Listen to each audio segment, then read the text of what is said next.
जोंखौ मानो नायबियाखै जोंहा फिसा फिसौ दङ संसार जानांगौ जोंहा सिमां दङ उन्दै फिसा फिसौखौ लानानै बेसेबां बुरजा जोंहा फिसा फिसौ लानानै स्कुलाव थांनांगौनि जोंहा सिमां दङ जोंनियाथ' थानोनो हाया सावथालनि बर्डारखा गाव हरबानो जोंनाव नांफैयो बेनिखायनो जोङो गिनानै बाहाय ना लेखाखौनो फरायनो मोनो बेवथ' अनेक मानसिनि जमा जमि थानाय फरायनोबो सुबिदाबो मोना जानाय लोंनायबो सुबिदा मोना जेबो सुबिदा गैया रावबो MP MLA बो जोंखौ नायबियाखै खुलुमबाय रायजोफोर गिबिसिन थारफि थांखिब्ल इउटुब चेनेलनिफ्राय रायजो राजा बयनिसिमबो बेलासि समनि गोजोननाय बावहरनाय जाबाय स' रायजोफोर दिनै जों सावरायगोन BPFनि CMनि माखासे बाथ्रा बुंनायफोरनि सायाव आरो नैबे दावराव दावसिनि सायाव जों सावरायगोन रायजोफोर गिबिसिन थाराव नोंथांमोनजोंहाय जोङो सावरायनायनोसै नैबे BPFनि CMनि सायावनो BPFनि CM बर' हारिनि सासे CM बर'नि लिडार बिनि खुगायाव मा बाथ्रा ओंखारदों नोंथांमोना खोनाखाबाय बेखौ आं होबाय थानो होननानै आं साना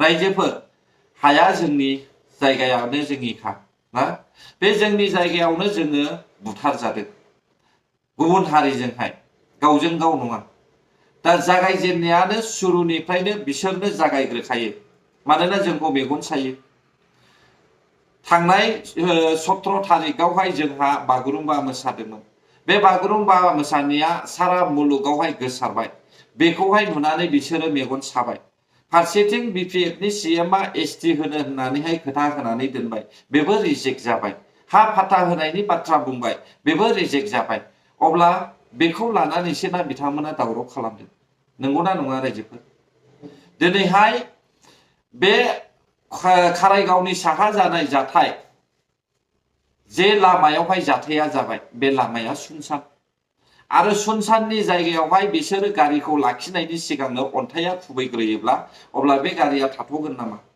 गिनानै खारगोन नंगौना नङा अन्थाइ खुबैग्रोनायनि सिगां जुदि बिसोरो मोजाङै लाखियोब्ला गारिया हयथ' थाथ'गौमोन टारगेटआ जाहैबाय बर' जातिखौहाय फोजोबस्रांनाय सासे नङा सासे बुथारनायनि टारगेट जेब्लानाखि बै गुरुबासायावहाय सावथाल सुनाय जाथाया सोमजिदों नैबेनिफ्रायनो सावथालफ्रा जों बर' हारिखौहाय नासयनो आरो जों बर' हारिखौहाय जिउ फोजोबनो नाजादों आरो फारसेथिं आं बुंनो सानदों रायजोफोर नैबे हाथियार बोरला थिर बे बोरला थिरखौहाय आसाम पुलिस आरो भारत सरकारनि इन्डियान आर्मिया मानो सिज खालामाखै आरो जोंनि बर'नि रायजो राजा बर' हारिनि जेसेबांनाखि नेताफोर दैदेनगिरिफोर नोंथांमोन दङ जेसेबां दल संगठन दङ नोंथांमोना बे बोरला थिरखौहाय बिसोरनि आखायावहाय मानो बाहायनो थाखाय खाबु होदों आरो मानो दासिमबो सिज खालामनानै लानो थाखाय थोनाखै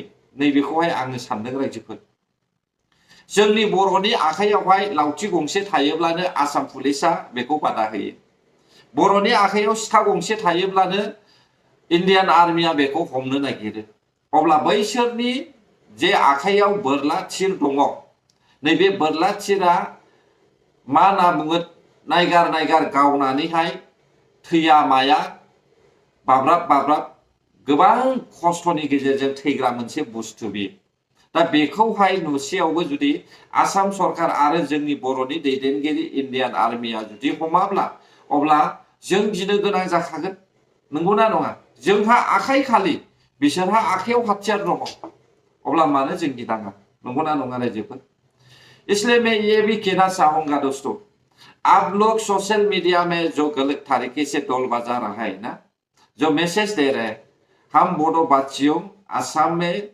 ओरिजिन रहने वाला जो नहीं है बोल रहे वो औरत को मैंने कहना चाहूंगा कौन सा इतिहास में पढ़ के आपने बोरो जातियों को मैस बोल के ये गलत तरीके से दौल बजा रहा है कौन सा इतिहास में पढ़ा है आप अगर मालूम नहीं है तो सोशल मीडिया में ऐसा मत बोलो नहीं तो आपको तकलीफ हो जाएगा आपको भी सर्च करना पड़ेगा अगर मालूम नहीं है तो सोशल मीडिया में डोल मत बजाओ मैं एक संताल औरत से सुना है हम असम के रहने वाला ओरिजिन नहीं है बल्कि बोडो जातियों को वो गाली दे रहे हैं कौन सा इतिहास में मिला बोडो जाति ये आसाम में ओरिजिन नहीं है बल्कि सबसे पहले आसाम में बोडो जाति ओरिजिन है मैस नहीं हम हम बोडो कचारी है, बोडो कचारी से मैच प्रूस क्या क्या हो रहा है वो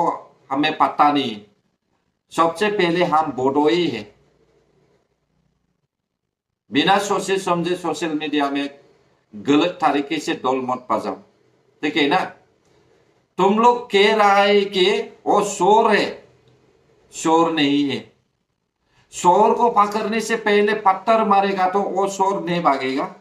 हाँ, पत्थर मार दिया, उसको रुकने से पहले पत्थर मार दिया, और पत्थर मारने के बाद में वो जो विक्टिम आदमी लोग है बेचारा, उन लोग गाड़ी पलटी हो गया अनकंट्रोल में।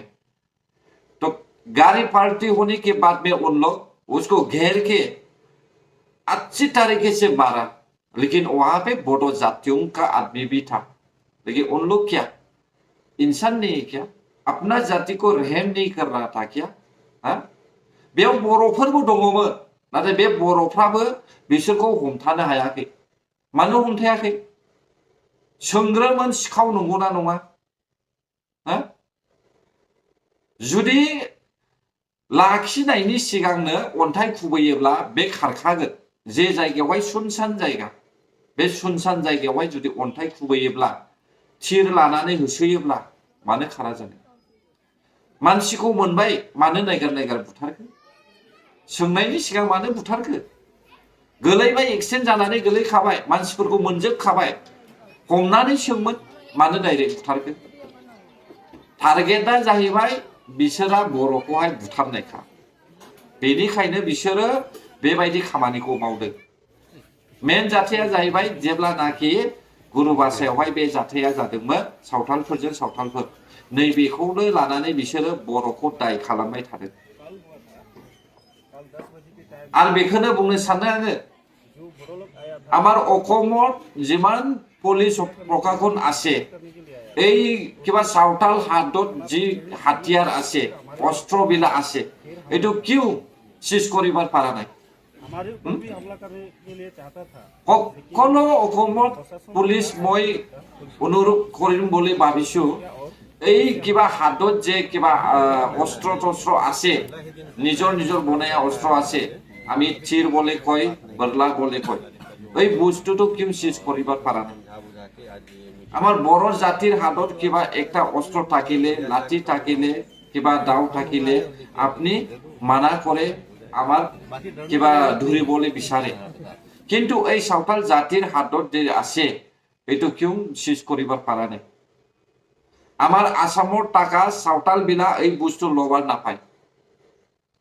এই বস্তুর কিবা অস্ত্র, এই অস্ত্র দেখিলে মানুষ ভয় খায়, এইটো কি নাজানে নাকি? नंगौना नङा रायजोफोर? जोंनि बर'नि लिडारफ्राबो बेखौहाय मानो लानायनिफ्राय बादा होनो हायाखै? आरो जोंनि बर'नि सीएमआ हाग्रामा महिलारिया धेमालि खोथा मानो बुंबाय थादों?